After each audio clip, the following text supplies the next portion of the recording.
Kita ke informasi lainnya, dua terdakwa kasus penganiayaan berat terhadap penyidik senior KPK Novel Baswedan yaitu Roni Bugis dan Rahmat Kadir dituntut 1 tahun penjara. Jaksa menilai kedua terdakwa terbukti melakukan penganiayaan berat terhadap Novel. Jaksa meyakini kedua terdakwa bersalah melanggar pasal 353 ayat 2 KUHP, junto pasal 55 ayat ke-1 KUHP.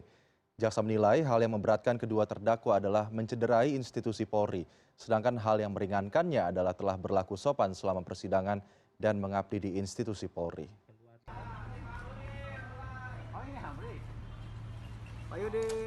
Menyatakan terdakwa Roni Bugis telah terbukti bersalah secara sah dan meyakinkan melakukan tindak pidana bersama-sama melakukan perbuatan penganiayaan dengan rencana lebih dahulu yang mengakibatkan luka-luka berat sebagaimana diatur dan diancam pidana dalam pasal 353 ayat 2 KUHP junto pasal 55 ayat 1 ke 1 KUHP dalam dakwaan subsidiar. 2. Menjatuhkan pidana terhadap terdakwa Roni Bugis selama 1 tahun dengan perintah supaya terdakwa tetap ditahan.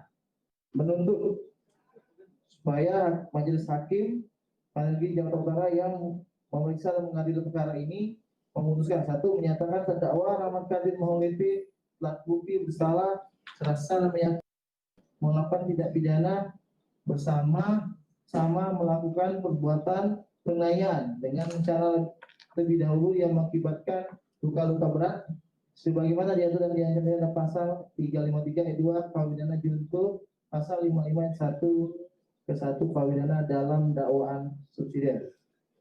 2. Menjatuhkan pidana terhadap terdakwa Rahmat Kadir Maulidi selama 1 tahun dengan perintah supaya terdakwa tetap ditahan. 3. Menyatakan dua terdakwa yang melakukan penyiraman air keras terhadap Novel Baswedan pada 11 April 2017 lalu, yakni Rahmat Kadir Mahulate dan Roni Bugis, dituntut 1 tahun pidana penjara.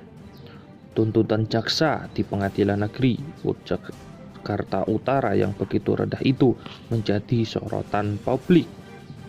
Jaksa penuntut umum menilai para terdakwa terbukti menurut hukum secara sah dan meyakinkan bersama-sama melakukan penganiayaan berat yang dilakukan dengan rencana terlebih dahulu sehingga menyebabkan Novel mengalami luka berat.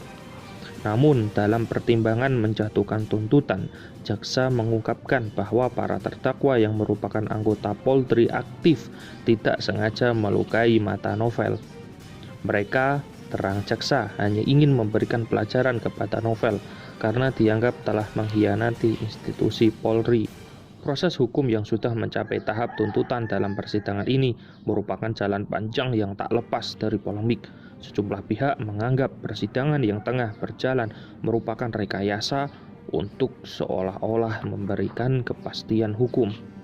Beberapa kejanggalan terjadi, misalnya 6 kasus besar atau high profile yang ditangani Novel sebagaimana temuan tim pakar bentukan Kapolri Tito Karnavian ke dalam surat dakwaan penuntut umum tidak menjadi pertimbangan. Dalam perkara ini, jaksa hanya mengenakan pasal penganiayaan berat, bukan pasal pembunuhan berencana atau pasal perintangan penyidikan. Diketahui setelah 2 tahun sejak peristiwa terjadi, tim pakar mengumumkan bahwa kasus teror air keras terhadap Novel diduga kuat dipicu kasus-kasus yang sebelumnya ditangani penyidik KPK itu. 5 kasus adalah kasus korupsi yang terdiri dari korupsi proyek IKTP, kasus suap sengketa pilkada yang melibatkan ex-ketua Mahkamah Konstitusi Akil Mukhtar, kasus suap Panitera Pengadilan Negeri Jakarta Pusat yang melibatkan ex-sekretaris Mahkamah Agung Nur Hadi Abdurrahman, kasus korupsi proyek Wisma Atlet, dan kasus suap perizinan yang melibatkan Bupati Buol Amren Bata Lipu. Kemudian satu kasus lain yang pernah ditangani Novel saat masih aktif di Polri, yaitu pencurian sarang burung walet. Temuan tim pakar tersebut merupakan pintu masuk bagi kepolisian agar segera menangkap pelaku, serta menjerat dengan pasal perintangan penyidikan dan pasal pembunuhan berencana.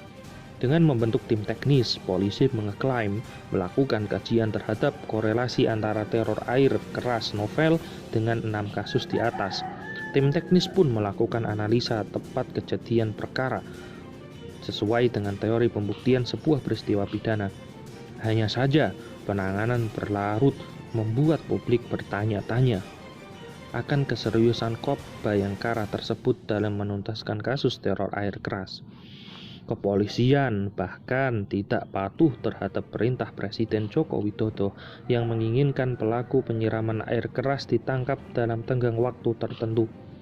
Baru kemudian, pada akhir Desember 2019, polisi berhasil menangkap Rahmat Kadir, Mahulate, dan Roni Bugis, dua pelaku yang melakukan teror air keras terhadap novel. Keduanya merupakan anggota Polri aktif. Meskipun begitu, terdapat nada ketidakpercayaan terhadap proses hukum yang berjalan. Ada sejumlah pihak, termasuk novel sendiri, yang meyakini bahwa kasus penyerangan terhadap dirinya akan berhenti di dua orang tersebut. Aktor intelektual tidak akan pernah diungkap atau terungkap. Hal itu disampaikan novel berulang kali dan ditegaskan ketika mengetahui proses persidangan di Pengadilan Negeri Jakarta Utara. Ia menduga sidang direkayasa seolah-olah diarahkan kepada 3 hal, yaitu penyerangan berdasarkan motif pribadi, menggunakan air aki, dan disiramkan ke bagian badan yang kemudian memercik ke wajah. Novel menjelaskan negara telah abai terlihat dari kedudukan jaksa penuntut umum yang tidak menjadi representasi negara dalam mewakili kepentingan korban. Mantan anggota Polri itu menilai tuntutan 1 tahun terhadap 2 terdakwa belum memenuhi rasa keadilan. Novel pun merasa jengkel dengan proses hukum yang tengah bergulir ini. Ia menyebut sejak awal proses hukum terhadap 2 pelaku itu hanya formalitas belaka agar ada kepastian hukum. Bahkan pernyataan yang dirinya sampaikan bahwa terdakwa bakal dituntut di bawah 2 tahun penjara terbukti